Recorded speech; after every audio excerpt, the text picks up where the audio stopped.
ये आकाशवाणी गोरखपुर है। अब आप सोने निगम से क्षेत्रीय समाचार सुनिए। कोविड मरीजों की संख्या फिर से बढ़ रही है। श्रोताओं से अपील है कि कोई भी कोताही न बरतें, सुरक्षा के सभी उपायों का पालन करें और 45 वर्ष से अधिक आयु के सभी लोग निसंकोच टीका लगवाएं।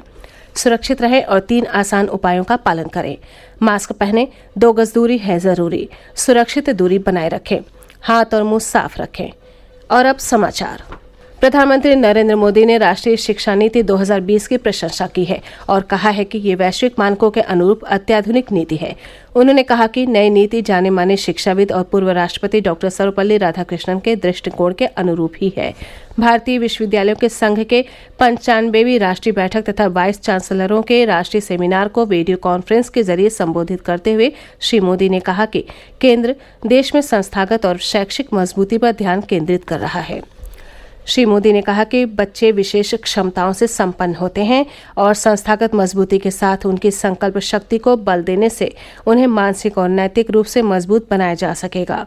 प्रधानमंत्री ने युवाओं और उनके कौशल पर ध्यान केंद्रित करने की आवश्यकता पर जोर देते हुए कहा कि आत्मनिर्भर भारत का सपना केवल युवाओं के सक्रिय योगदान से हासिल किया जा सकता है।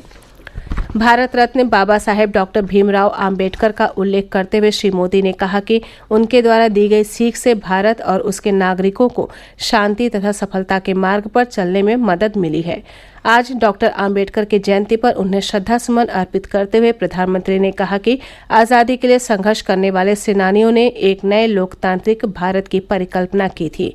इसका दिशा निर्देशन बाबा साहेब डॉक्टर आम्बेडकर द्वारा संविधान के रूप में दिए गए उपहार के माध्यम से किया गया।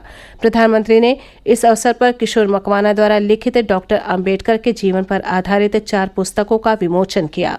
उन्होंने युवाओं से अपील की कि वे ये पुस्तकें अवश्य पढ़ें। श्री मोदी ने सबसे ये आग्रह भी किया कि वे बाबा साहेब के जीवन और सिद्धांतों को समझें। केंद्र सरकार ने सीबीएसई की 12वीं की परीक्षा स्थगित कर दी है और 10वीं की परीक्षा रद्द कर दी है।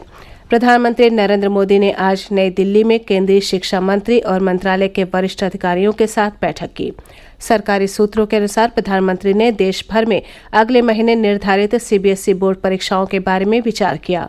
प्रधानमंत्री ने कहा कि विद्यार्थियों की भलाई सरकार की शीर्ष प्राथमिकता है। उन्होंने कहा कि केंद्र सरकार विद्यार्थियों के हितों का ध्यान रखेगी और सुनिश्चित करेगी कि उनके स्वास्थ्य का पूरा ख्याल रखा जाए और साथ ही उनकी पढ़ाई का भी नुकसान न हो। कोविड की मौजूदा स्थिति, स्कूलों के बंद होने और बच्चों की सुरक्षा के मद्देनजर 12वीं की बोर्ड परीक्षाएं स्थगित की गई हैं। 1 जून को स्थिति की समीक्षा के बाद परीक्षा के बारे में फैसला किया जाएगा। आज की बैठक में ये भी निर्णय लिया गया कि 10वीं बोर्ड की परीक्षा रद्द कर दी जाएगी और परिणामों को बोर्ड द्वारा विकसित प्रक्रिया के आधार पर तैयार किया जाएगा। कई राज्यों ने कोविड के बढ़ते मामलों के मद्देनजर सीबीएसई बोर्ड परीक्षाएं रद्द करने की मांग की थी। देश आज संविधान के प्रमुख शिल्पी डॉक्टर भीमराव आम्बेडकर को उनकी 130वीं जयंती पर श्रद्धासुमन अर्पित कर रहा है। डॉक्टर आम्बेडकर का जन्म 14 अप्रैल 1891 को मध्य प्रदेश के इंदौर जिले के महू कस्बे में हुआ था। उन्हें 1990 में मरणोपरांत देश के सर्वोच्च नागरिक सम्मान भारत रत्न से सम्मानित किया गया। न्यायवादी, अर्थशास्त्री, राजनीतिज्ञ और समाज सुधारक डॉक्टर आम्बेडकर ने समाज के वंचित वर्गों के प्रति सामाजिक भेदभाव समाप्त करने के लिए जीवन भर संघर्ष किया। उन्होंने कहा था कि राष्ट्र का निर्माण उसकी परंपराएं, संस्कृति, धर्म, जातियां और भाषाएं मिलकर ही करती हैं। इसलिए राष्ट्रवाद में संकीर्णता का कोई स्थान नहीं। राष्ट्र को जीवंत बताते हुए वे कहते थे, राष्ट्रीयता सामाजिक चेतना है और बंधुत्व की भावना इसी से विकसित होती है और संकीर्णता का विचार इसमें सबसे बड़ी बाधा है। राष्ट्रपति रामनाथ कोविंद, उपराष्ट्रपति एम वेंकैया नायडू और प्रधानमंत्री नरेंद्र मोदी ने डॉक्टर आम्बेडकर के जयंती पर श्रद्धांजलि अर्पित की। श्री कोविंद ने एक संदेश में कहा कि डॉक्टर आम्बेडकर जीवन भर प्रतिकूलताओं के बीच अपने लक्ष्य पर डटे रहे और असाधारण उपलब्धियां हासिल की। श्री मोदी ने ट्वीट में कहा कि समाज के वंचित वर्गों को मुख्यधारा में लाने का डॉक्टर आम्बेडकर का संघर्ष प्रत्येक पीढ़ी के लिए प्रेरणा स्रोत बना रहेगा। प्रदेश के मुख्यमंत्री योगी आदित्यनाथ कोविड से संक्रमित पाए गए हैं। वे कल से पृथकवास में हैं। एक ट्वीट संदेश में योगी आदित्यनाथ ने कहा कि उनकी जांच रिपोर्ट पॉजिटिव आई है और वे अपना इलाज करवा रहे हैं।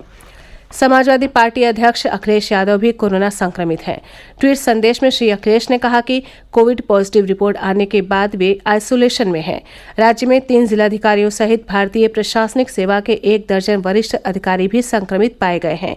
मुख्यमंत्री की 11 सदस्यीय टीम के कुछ वरिष्ठ अधिकारी भी कोविड संक्रमित हैं।